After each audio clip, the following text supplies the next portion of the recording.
Министерот за здравство Фатмир Меджити не е информиран за неизвестноста во која живеат пациентите со ретката автоимуна болест на крвта, тромбоцитопенија, поради ограничените количини на лекот Револаде што го добиваат.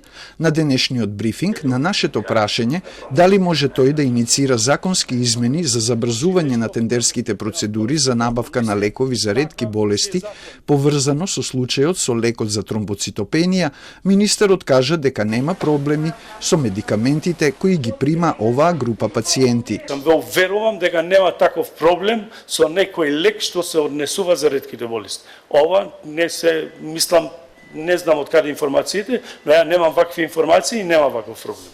А дека проблем постои, алармираше Живка Танушева-Итановска, мајка на девојче со тромбоцитопенија, која на социјалните мрежи сподели дека по 9 месеци чекање на таблетите Револаде од клиниката за детски болести им дале количина едва и за месец и половина.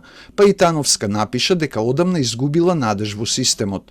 За случајот реагираа и од Сдруженијето на лица со ретки болести Живот со предизвици. Тендерите едноставно траат премногу долго, дека секогаш се набавуваат само одредени количини на лекови кои се доволни за пациентите кои во тоа време ја имаат таа болест, што значи дека сите ново диагностицирани пациенти или се ставени на листа, или пак се делат лековите на тие што имаат потешки случаи, па полесните да почекаат некое време, па да им стигне и нив лек. Цело време се прават некои пресметки и на крајот пак пациенти остануваат без лекови.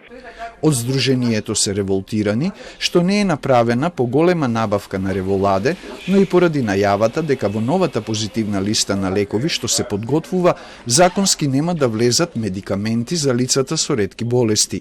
Меджити кажа дека не треба да се мешаат нештата. Има посебен дел, посебен буџет за ретки болести. Да не ги мешаме сега едното со другото, воопшто не кореспондира. Позитивната листа на лекови не е ажурирана 15 години.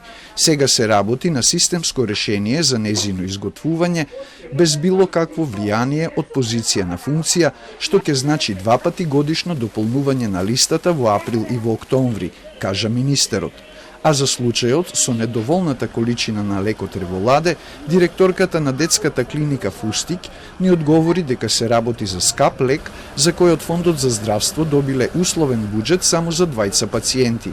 Директорката кажа и дека спровеле тендер за набавка во мај и дека е обезбедено девојчето да ја започне терапијата, но и дека до крајот на август ќе ја добија целата потребна количина на лекот.